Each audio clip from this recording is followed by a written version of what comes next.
Ukrainian military sent additional heavy rocket artillery to the Donbass. At the moment, the information and news agency Avia Pro has information that we are talking about 2 Uragan MLRS and 6 Smerch MLRS. This fact confirms that Kyiv is preparing for a full-scale armed conflict in the region, while, given the lack of countermeasures in the arsenal of the DPR and LPR, the situation in the Donbass can be simply catastrophic. Information about the transfer of several Smerch MLRS to the Donbass appeared a few days ago. However, the exact number of multiple rocket launchers was not called. However, given the information provided, there is a very serious risk that the armed forces of Ukraine could strike at the deployment sites of military equipment of the DPR and LPR militia, since the latter was discovered by American and British military reconnaissance aircraft, which over the past month almost daily fly over the Donbass.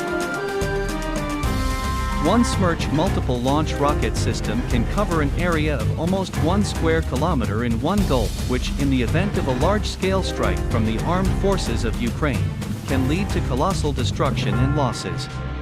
The Russian Pantsir-S air defense missile systems or the Mercury systems could well repel the attacks of the MLRS in service with the armed forces of Ukraine. However, such weapons are not in service with the self-proclaimed republics.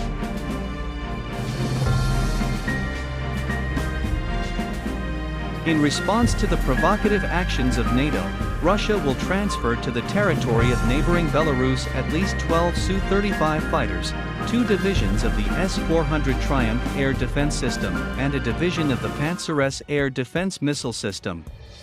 The deployment of air defense systems is expected on the western borders of Belarus.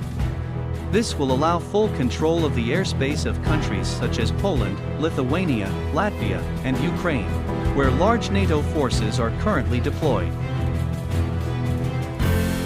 At the moment, it is known that military equipment and weapons will be transferred to neighboring Belarus to participate in large-scale military exercises.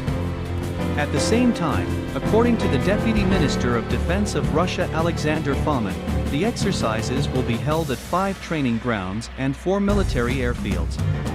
Practical actions of the troops will take place at the Domanovsky, Gazsky, Obozlesnovsky, Brestsky, and Osipovitsky training grounds, as well as certain areas of the area located on the territory of the Republic of Belarus.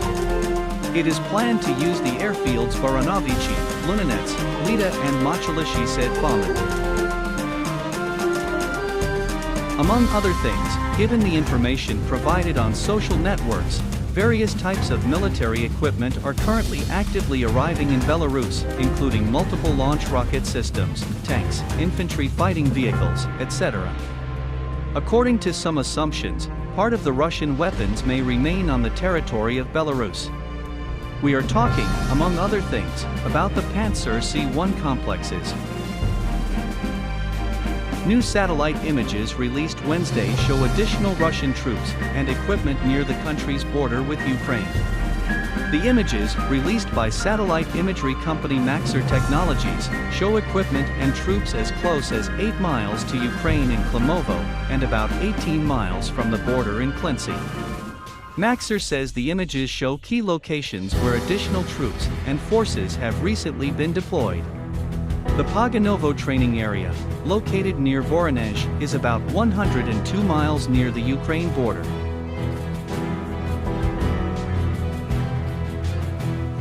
Russia will need 1 million troops to plan a full-scale land operation, while now it has amassed about 127,000 service members on the border with Ukraine.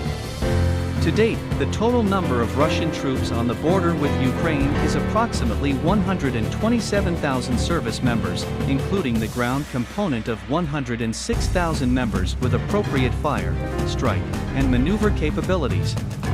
There are some movements of troops, but they are not critical so far, Secretary of the National Security and Defense Council of Ukraine Alexei Danilov told Liga.net. According to him, Russia needs at least 1 million troops for a full-scale land operation. Russians need more than 1 million troops to plan a full-scale land operation. It will take time to amass them, and the movement of such a group of people and equipment cannot go unnoticed, said the Secretary of the National Security and Defense Council. According to him, all these gains near the Ukrainian border also have a positive effect: the unification of democracies supporting Ukraine in its struggle against the Kremlin. As reported in December last year, Russia published drafts of 2 security guarantee agreements requiring the United States and NATO to renounce the decisions of the NATO Bucharest summit on future membership for Ukraine and Georgia, stop eastward expansion, and curtail alliance's activities in the former USSR countries. Russia continues to deploy troops in the temporarily occupied territories of Ukraine and around its borders, and uses these military preparations as blackmail against the United States and NATO. If the West refuses to accept Russian proposals, the Kremlin threatens to take measures of military and military technical nature.